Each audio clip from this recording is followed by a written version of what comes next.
2 months back, Apple made one of the biggest bets on India that you must know of.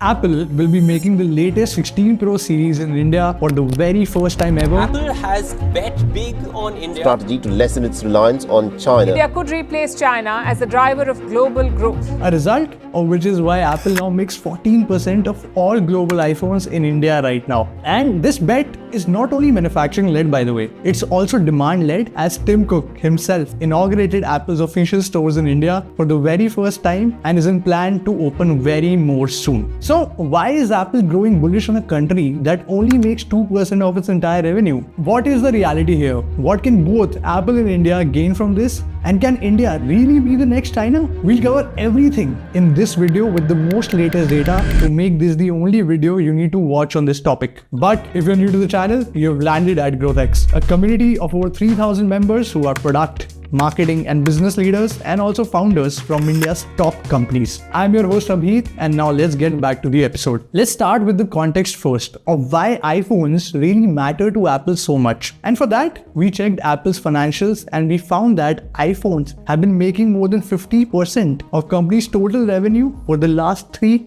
freaking years, which means that Apple makes roughly $200 billion from iPhones each year. For context, 200 billion is roughly as much as the entire market capitalization of Reliance Industries. Yes, that's how big iPhones are. This single product is a cash cow for Apple, a global phenomena for which Apple needs to take the right bets on where they're actually making it and where they're actually selling it. But today, we'll be talking about something more complicated: the making of iPhones.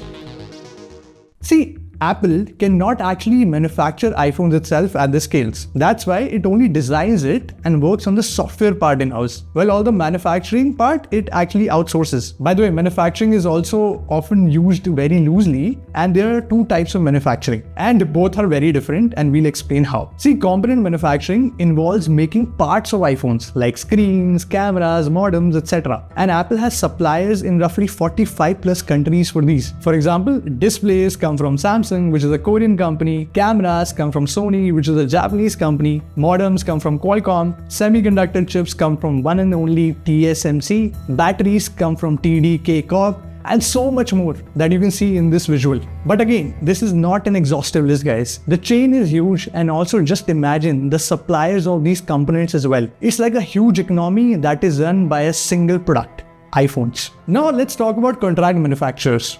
These guys are assemblers who put all of these components together and give you your final product, the iPhone. And this is done by a number of companies, like Taiwanese companies, which is Foxconn, Pegatron and Wistron, and also Chinese companies like Luxshare and Wingtech. By the way, Foxconn is the biggest assembler of iPhones in the world, with roughly 60 to 70% of the production globally, followed by Pegatron and others. But here's something interesting. Irrespective of wherever all these companies are from, be it your contract manufacturers or be it your component makers, most of all the factories of all these players are located in China. In fact, even Foxconn, the biggest assembler, makes most of its iPhones in China. In fact, Zhengzhou, the Chinese city, is often called the iPhone city, as it has Foxconn's biggest factory that alone produces 5 lakh iPhones a day. 87% of all Apple component suppliers have production units in China. So either Apple has suppliers based out of China or suppliers and assemblers who are doing the heavy lifting in China. So now that we have some context, let's discuss where does India come into this and how. But before we do that, I have something super special for you. See, knowing macros of businesses and industries is important, but knowing micros of how your business actually runs and grows is extremely more important. And that's why I want to share that if you're someone who is in a product, marketing, growth role, or a business leader, or even a founder, you must consider attending the 22nd edition of GrowthX Demo Day. It's on Sunday and a place where you actually discover the ultimate growth playbook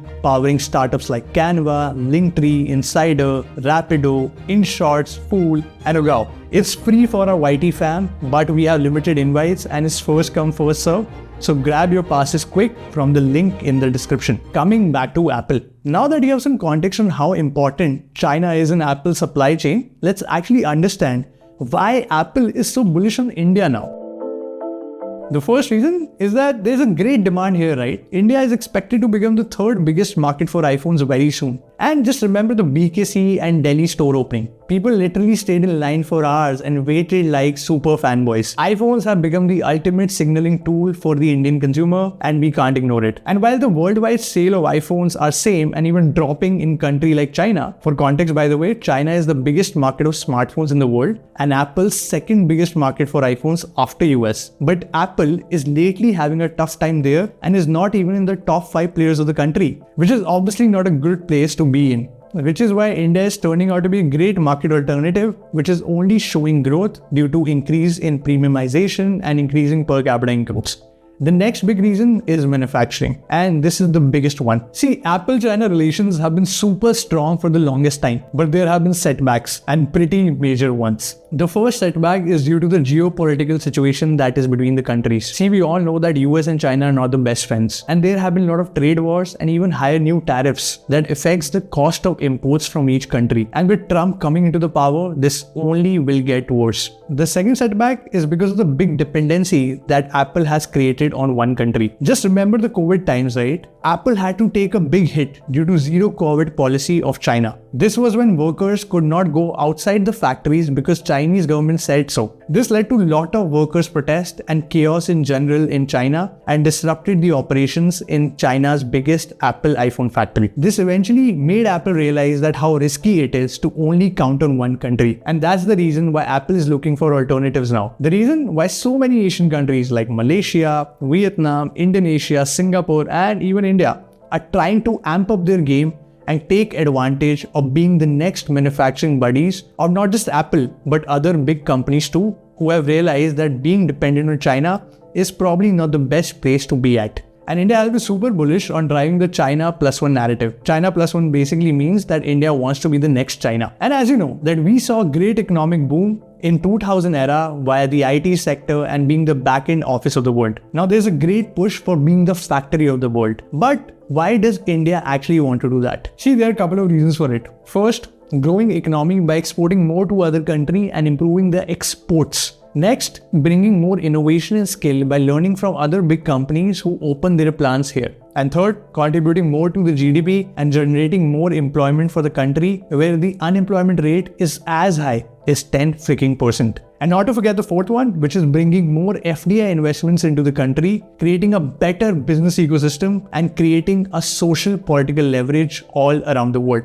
And government has been taking a lot of steps, right? Some of the major ones have been these three. The first, Make in India campaign, where government actually promoted in-house manufacturing over importing stuff. The second is PLI scheme, where government is promoting manufacturing by giving subsidies and also reducing both corporate tax and also import tax duties. The third one is Skill India, the upskilling initiative that is gaining traction. If you zoom out and go back 10 years, back then India was only importing all the phones. But now, India produces 99% of all the phones here only. All phones like Samsung and Pixel are made here. Again, when I say made here, I mean that they are being assembled in India by contract manufacturers like Foxconn, as we have already discussed. For components, we are still dependent on imports. That's why our value addition to iPhones is still relatively less, as more value addition comes when you make components too. But still, this is a great start for the life cycle of growth of an entirely new industry, which would only grow more with more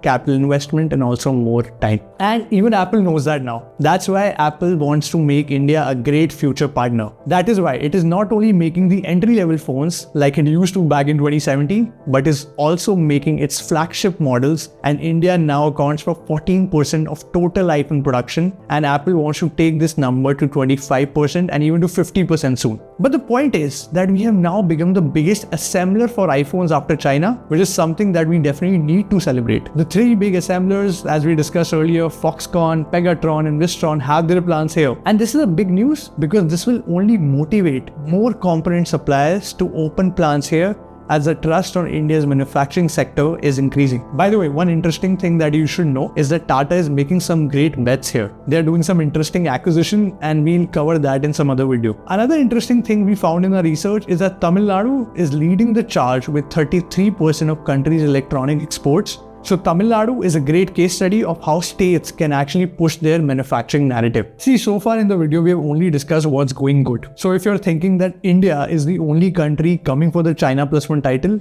then let me tell you that that's not it. Vietnam has made some serious bets here, especially in the electronic space, and has become a leading competitor to the China +1 title. By the way, if you look at the data and compare both of these countries, you would find that India exported $15 billion worth of mobile phones last year, while Vietnam exported $25 billion worth of phones. Vietnam has literally cracked something that India is aware of and is taking note of. A lot of manufacturers are going to Vietnam to manufacture components and even being assemblers there. In fact, Apple has great plans for Vietnam too. It expects Vietnam to make 20% of all iPads and Apple Watches, 5% of all MacBooks, and 65% of all AirPods of the world. In fact, if you look at Samsung's and Vietnam's relations go way back to 2008, and Vietnam now makes 60% of all Samsung's phones. But what does Vietnam have that we don't? See, India has a few challenges that Vietnam has cracked really well. One of them is that we have high import duties on a lot of components. So be it screens, modems, etc. that are imported from other countries. So it becomes really expensive for any manufacturer to make stuff here, because Vietnam, on the other hand, has almost $0 worth of taxes and import duties because of the great trade agreements it has with a lot of other countries. Agreements like AFTA that Vietnam has with neighboring countries, which makes movement of products between all the member countries extremely smooth. And Vietnam also has a long list of such agreements with multiple countries that we found from our research. Second is the growing ecosystem of component manufacturers. Vietnam has gone one layer deeper than assembling, as they have suppliers who are actually making components there. And even Apple has increased the vendors who are actually making components in Vietnam, which makes Vietnam more valuable to Apple right now. The third is NPI, which is New Product Innovation. This basically means that companies like Apple can actually work with suppliers in these countries and can formulate and develop new products and even launch them. This is also something that companies are more comfortable to do with Vietnam right now and is only starting to happen in India. The fourth one is more regulations around land acquisitions and difference between state and central policies. Because Vietnam, on the other hand, if you look, is a socialistic one-party setup which makes the decisions quicker and smoother. The fifth is infrastructure, the roads and the ports and everything that you need in the middle to make sure that transportation is smooth. And Vietnam has a much better connectivity and infra setup to ensure the mobility between factories and also other ports and stuff. So while all of these are some challenges that India is actually aware of and is only going to get better at, if you actually zoom out, India seems to be at the right place. And if we move fast with the right capital allocations, it's a great opportunity for the entire ecosystem. But obviously, it is easier said than done, and it will be interesting to see how this growth shapes up as more and more companies like Apple are becoming more confident on India. That was all for today. If you learned something from this video, do let us know in the comments. By the way, if you like this video, you would definitely love the last video we did on Aether versus Ola. I'll see you on the demo day next Sunday. Ciao.